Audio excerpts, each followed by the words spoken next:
Jacob comes home from Sunday school with a black eye. His father sees it and says, "Jacob, how many times do I have to tell you not to fight with the other boys?"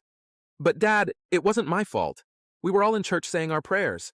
We all stood up, and my teacher in front of me had her dress in the crack of her butt. I reached over and pulled it out. That's when she hit me. Jacob," the father said, "you don't do those kinds of things to women." Sure enough, the very next Sunday, Jacob came home with the other eye black and blue. Jacob's father said, "Jacob, I thought we had a talk." "But Dad," Jacob said, "it wasn't my fault. There we were in church saying our prayers. We all stood up, and my teacher in front of us had her dress in the crack of her butt.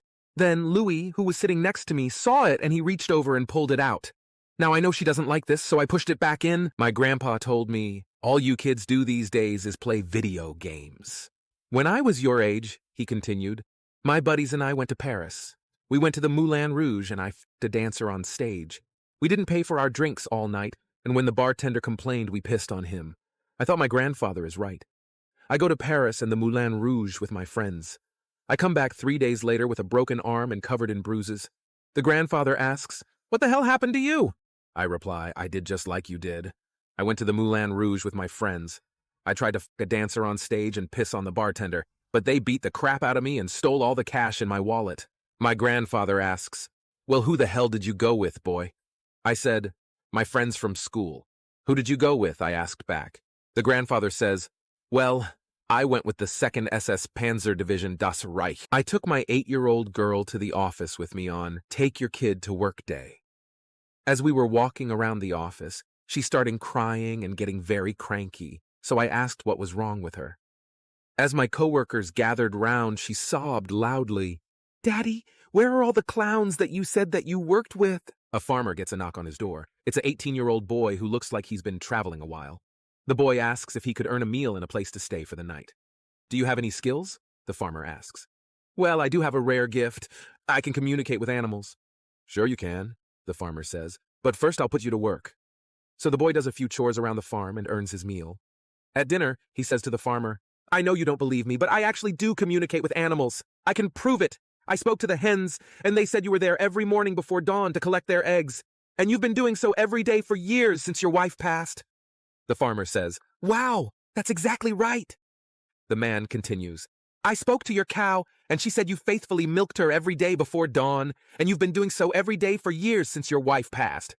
The farmer says, 'I'm amazed.' The man says, 'And I spoke to your sheep.' 'That sheep's a fucking liar.' A man met a beautiful girl and decided he wanted to marry her right away. She said, 'But we don't know anything about each other.' He replied, 'That's all right. We'll learn about each other as we go along.' So they got married and went on a honeymoon to a nice resort. One morning, they were lying by the pool. He got up from his towel, climbed up to the 30-foot-high diving board, and performed a 2.5 tuck gainer, entering the water perfectly, almost without a ripple. He came back and lay down on his towel. She said, 'That was incredible.' He said, 'I used to be an Olympic diving champion. You see, I told you we'd learn more about ourselves as we went along.' So she got up, jumped in the pool, and started doing laps. She was moving so fast that the ripples from her pushing off at one end of the pool would hardly be gone before she was already touching the other end of the pool.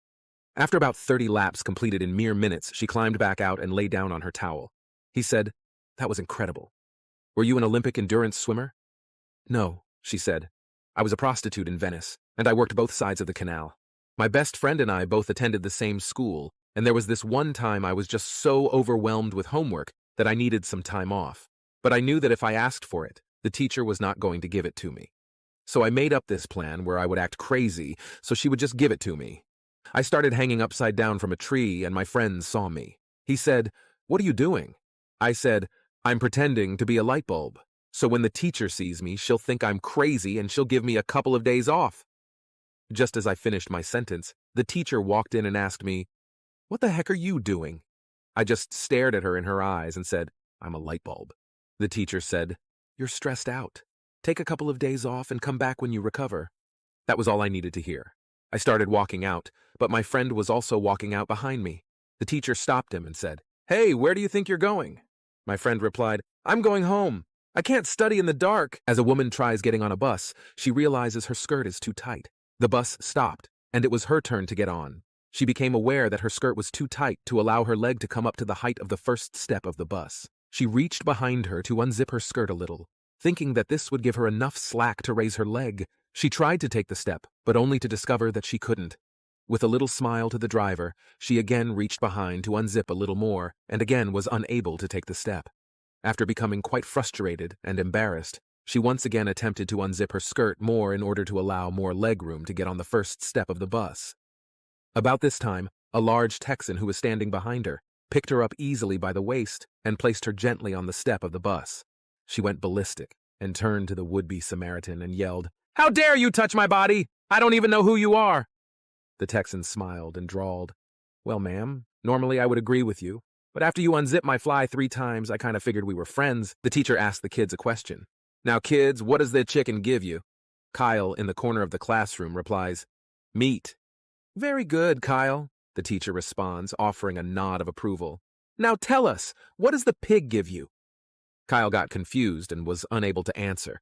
He fumbled with his pencil, feeling the pressure. Suddenly, Alex quickly shouted, "Bacon!" "Great job, Alex," the teacher exclaimed. Alex looks over to Kyle with a proud look on his face and says, "This wouldn't have happened if you would have done your homework." Kyle looked over to Alex with a face of anger. "All right, kids," the teacher continued.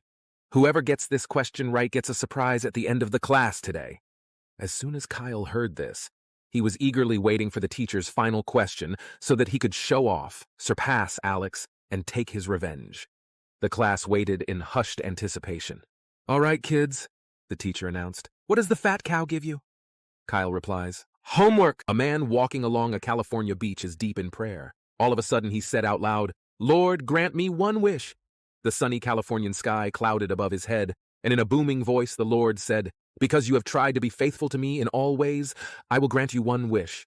The man said, "Build a bridge to Hawaii so I can drive over any time I want." The Lord replied, "Your request is very materialistic. Think of the enormous challenges for that kind of undertaking. The supports will have to reach down to the bottom of the Pacific Ocean. Just think about the amount of concrete and steel that would have to be used. I can do it, but it is hard for me to justify your worldly things. Take a little more time and think of another wish, a wish you think would honor and glorify me." The man thought about it for a long time, when finally he said, "Lord, I wish that I could understand women.